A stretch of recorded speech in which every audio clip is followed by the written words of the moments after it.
তা বন্ধুরা আমি রান্নাটা কিভাবে করেছি তা চলুন দেখে নেওয়া যাক। নমস্কার বন্ধুরা। তা বন্ধুরা আজকে দেখুন এই যে ওলের ডাঁটা, এটা বড়ই ওলের ডাঁটা আমি কেটে নিয়ে এসেছি। তো আজকে আমি ওলের ডাঁটা দিয়ে চিংড়ি মাছ দিয়ে আর এই যে কাঁঠালের আটি দিয়ে একটা তরকারি করব। ওলের ডাঁটাটা কেটে নেবো। প্রথমে এই খোসাটা একটু ছাড়িয়ে নিতে হবে।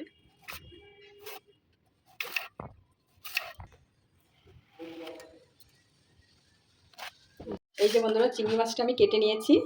এদিকে ওলটা আর কাঁঠালের আটিটা সিদ্ধ করে নিয়েছি, একটু সিদ্ধ করে নিতে হবে। তাই দেখুন আমি সিদ্ধ করে নিয়েছি। চিংড়ি মাছটা আমি লবণ হলুদ মাখিয়ে নেব।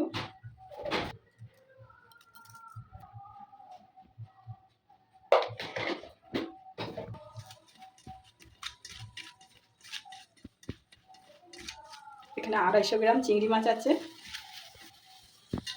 এদিকে আমি কড়াইটা বসিয়ে দিয়েছি, কড়াই গরমও হয়ে গেছে। আমি সর্ষের তেল দিয়ে দেবো মাছটা ভাজার জন্য।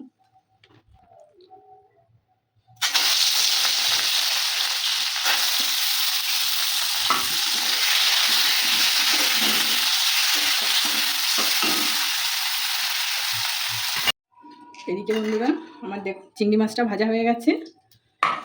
তেলে আমি কালো জিরে দেবো, পেঁয়াজ কুচি দেবো,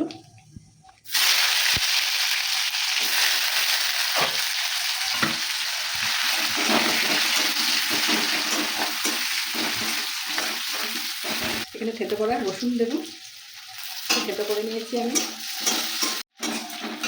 কাঁচা লঙ্কা দেবো,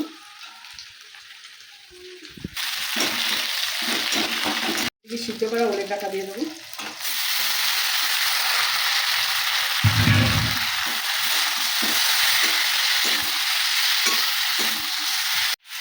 তেলটা কিন্তু বন্ধুরা দারুণ এসেছে।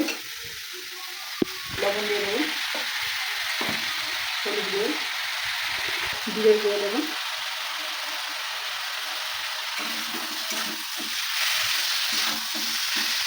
লঙ্কা গুঁড়ো দেবো।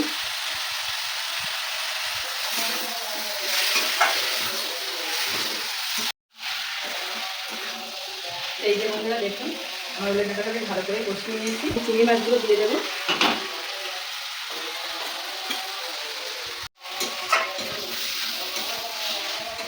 যেহেতু সেদ্ধ করা ওই জন্য অল্প পরিমাণ জল দিয়ে দেবো।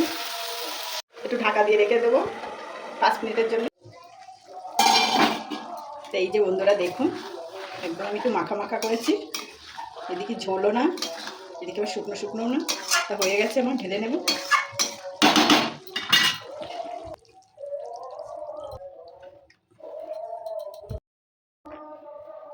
তা বন্ধুরা দেখুন একটা দারুণ স্বাদের একটা আমি রান্না করেছি। এখানে চিংড়ি মাছ, কাঁঠালের আটি, ওলের ডাঁটা দিয়ে দারুণ একটা রেসিপি, খেতেও কিন্তু দুর্দান্ত লাগে।